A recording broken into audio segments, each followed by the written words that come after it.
like temperatures. That means lows will be in the low 60s over the next few mornings, highs in the mid 80s. Plenty of sunshine with no chances of rain. I'll have more details on the forecast coming up. Right now on News Channel 6 at 7, thousands of AT&T workers across the Southeast on the picket lines today. We'll have details about their strike. Also ahead, TechNet is celebrating its 11th anniversary in Augusta. We speak with a local woman who led the small business workshop. And election directors from across Georgia are urging the state election board to stop changing rules so close to the upcoming presidential contest. We'll have the details as your News at 7 starts now. Live from Television Park, this is WJBF News Channel 6 at 7. Good evening, everyone. You're watching News Channel 6 at 7. I'm Dee Griffin. Thanks so much for joining us. Coverage you can count on begins with some 17,000 union members across the Southeast working for AT&T, walking the picket line. Some of those workers were striking right down the road from us. Hannah Latier spoke with them about the issue.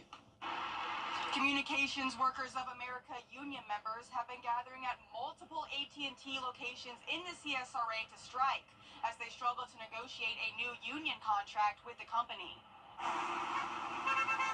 We've been bargaining for a few weeks now, and we haven't come to an agreement between the contracts that's been offered and the union agreeing to that contract that's been proposed before us. So we have separation, and now we're actually striking workers right now. CWA members say management committed unfair labor practices during negotiations for the contract. According to the union's website, it filed an unfair labor practice charge with the National Labor Relations Board against AT&T. Bargaining for the contract covers employee wages, benefits, and more. AT&T stated on its website, in part, CWA's claims of unfair labor practices are not grounded in fact. We have reached 3 agreements this year covering more than 13,000 employees, including our most recent tentative agreement with District 9. We remain committed to working with District 3 in the same manner. The company states there are measures in place to avoid disruptions in service. CWA members say they bargain for a contract every few years with AT&T. While the negotiations are going on, we're confident that we'll come to an agreement. We always do, but everything has to be fair for the company and also for the employee. CWA District 3 members were on strike at the Washington Road Control Office Wednesday. The community has, as you can hear the horns, they're supporting us very well, and we thank God for the people, being courteous and generous and bringing us food and water and drink and, other items. So, yeah, we've gotten a lot of support. Workers hope they can come to an agreement with the company soon so they can get back to providing services to customers.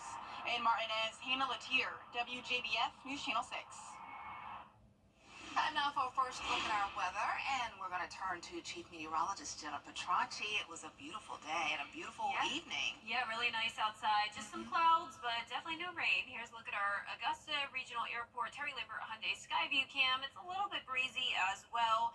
No rain today at all anywhere in the CSRA. Temperatures were all below average. Our average high is 92, and notice that record set back in the 1980s. That was 108. That just goes to show how hot it could be, but we were 30 degrees below that, topping off at 88 today, and you noticed the chill in the air this morning. I'm sure if you were out and about early, we were only in the mid-60s. Right now, we're seeing low 80s for the most part, 83 in Augusta, 82 in Barnwell, a bit warmer down towards the south, 86 in Sylvania, Wrightsville 87, 84 in Lincolnton, and only 81 degrees in Saluda. The relative humidity all around 50% today, so we definitely had some drier air move in, and in return, no rain. Notice some spotty showers down towards the south of Scarborough County. We could have some sprinkles there later on, but the rest of us will stay nice and dry. Low pressure off the coast here, and some rain and thunderstorm activity happening in the Florida Peninsula and even parts of southern Georgia. Because we have high pressure overhead, that is keeping things dry for the most part for us. You can see that northeast wind coming in around 8 to 10 miles per hour in some places.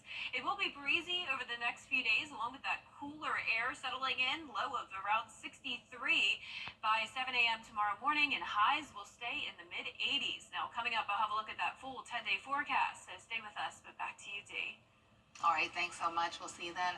The construction on I-20 at the state line has been frustrating for drivers since it started in December of 2019, but they may not have to deal with it much longer. The project widens the road between Riverwatch Parkway and West Martintown Road on both sides from 2 lanes to 3. All of the major pavement work, bridge construction, and barrier placement on the Georgia side of the project are complete. Now the focus is shifting to completing the work across the river. The main area of focus the next few weeks to get all lanes open to traffic is going to be on the South Carolina side, running from that South Carolina Welcome Center area to West Martintown Roads. That includes the pavement, the barrier wall, and just finalizing other various items, including striping and overhead signage. So that's kind of the big push with the goal being to get those new lanes open to traffic by early October. Over the next several weeks, there will be overnight road closures on the interstate with only 1 lane open as they head toward the finish line. You can find a list of those updates at WJBF.com. TechNet Augusta 2024 is underway at the Augusta Marriott at the Convention Center. During today's session, the Cyber Center of Excellence celebrated the 10-year anniversary of the United States Army Cyber Corps. And they also acknowledged the first inductees to the United States Army Cyber Corps Distinguished and Honorary Member Program. And these are people who helped grow the program while also looking toward the future.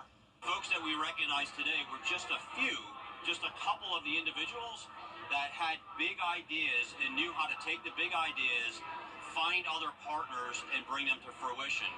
They were the folks that really had the insight, the hindsight. They were on the leading edge of doing that. And so had they not done what they had done, we would not be here today.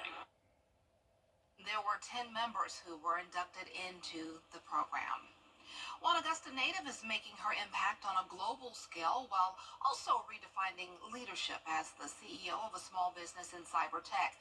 Bria Smith sat down with Tiffany Bailey about her success. What's my outlook for the next 5 years as I begin to compete with large businesses? Tiffany Bailey is the CEO of the woman-owned company OSC Edge. But before that, she was a young girl inspired by her hometown of Augusta, Georgia. I was always interested in computers. I taught myself how to code, make websites early on.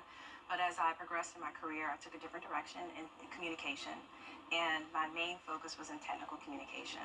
Bailey's one-woman vision to enhance national security has grown into a diverse and innovative global team. Her company focuses on secure cyber solutions and providing support to IT and cyber workforce. It's exciting for me as a native, and that's exciting, I think, for all of us here in Augusta and the state of Georgia. Obviously, everyone is talking about cybersecurity. You hear it in the news. Things are quickly changing. It changes every day. I tell my team, I said, our adversaries are working hard at their jobs every single day, just like we work hard at our jobs. So it's extremely important that everyone is keeping cybersecurity at the top of their mind. Now, Bailey not only helps companies all across the world, but she also tells me that she hopes to help inspire others in their steps towards owning a small business right here in the heart of where it all started for her. You have numerous companies, large and small, that are doing incredibly innovative work in the technology sphere, in the cybersecurity sphere. They're at the tip of the spear of what's needed for the Department of Defense and the Army specifically in order for us to be prepared for what's happening now, but also what's coming towards us in the future. Bailey says if you're starting out, the best way is to take smaller steps closer to your bigger goal. In Augusta, Bria Smith, WJBF, News Channel 6. 3 weeks and city leaders are still stuck when it comes to Augusta's credit card controversy. Mayor Garnett. John Cordero, ABC News, Chicago. Indoor high temperatures are below average in the mid-80s. And notice next week, though, we will see that summertime heat return. Highs going all the way back to 94. I'll have a look at the 10-day in your full Viper 6 forecast. Trans Augusta Exchange. Now, your most accurate forecast. forecast with WJBF Live 5 or 6.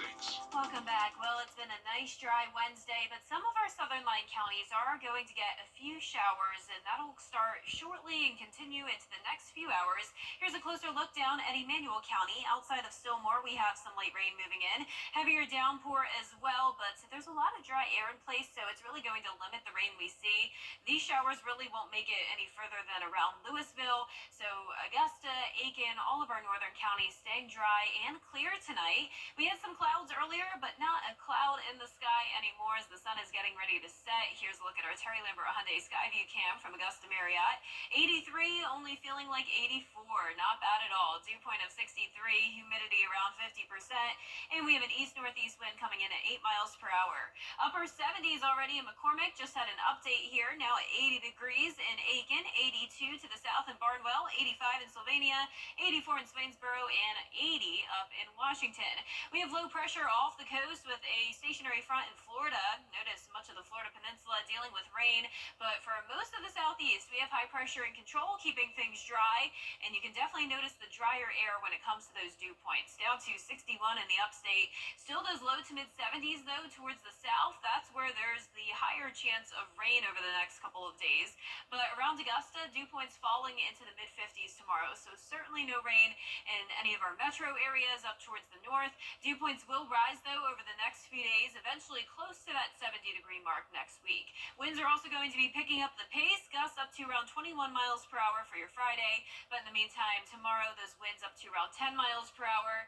Temperatures at 76 at 10 a.m., topping off in the mid 80s, and you'll definitely notice the chill in the air Thursday through Saturday morning, low of 62 on Friday, and then notice just like with the dew points, the temperatures will rise as we go into next week.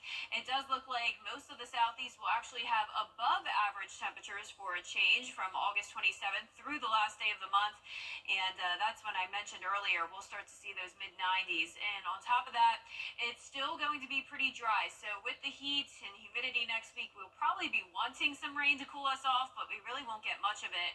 Tonight, here's a look at the futurecast at 8 o'clock. Rain moves in further into Emmanuel County, and then also into Screven County. It's possible we'll see some rain, but as I mentioned, it just doesn't really go any further than that. And as we look at the extended futurecast here, stationary front staying to our south with low pressure off the coast, northeast wind coming in, mix of sun and clouds at times, but really little to no rain over the next few days. There's Friday at 10 o'clock.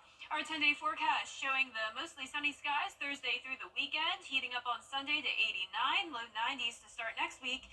94 starts on Tuesday, and then some showers and storms Thursday through next weekend. We'll be right back. What's the big secret? Hi, I'm Jennifer Tyner with Goodwill Industries of Middle Georgia and the CSRA. If you know an amazing woman who deserves to be honored, nominate her today at WJBF.com. Get the latest video in one click at WJBF.com. I'm attorney Austin Jackson, and I'm your guy in Augusta. And I help people get the money they deserve when they've been hurt. Call 706-724-7224. We're putting our foot down to keep our feet. A popular teacher's gift used to be apples, but where did the tradition come from? Back in the 1700s in Denmark and Sweden, families would give teachers apples and potatoes as payment for teaching their children. It wasn't until the 19th century that it became popular in the United States. And it's thanks to John Chapman, also known as Johnny Appleseed. Wow. You know, I never even thought about why the teachers are associated with apples. Yeah. It's pretty cool to learn. Yeah, but now we just pay them in green cash. Yeah, or if I was a teacher, I'd want to be like associated with a cake or like some ice cream. Well, they load you up with that, you know, when Christmas you give teachers gifts, and, Yeah, that's and true. Teachers Appreciation Week you give teachers gifts, so they get those kind of gifts then. Yeah, they're getting a good variety now, not just the apples. Well, our 10-day forecast showing mostly sunny skies Thursday through the weekend. Temperatures cooling down, lows in the low 60s, highs in the mid 80s. Heating up again next week, though. We'll see a lot of 90s, and we'll also see a slight chance of rain, 20% next Thursday, 30% of chance of storms next Friday and Saturday. All right, thanks so much for joining us. We're always with you at WJBF.com. Entertainment Tonight is next.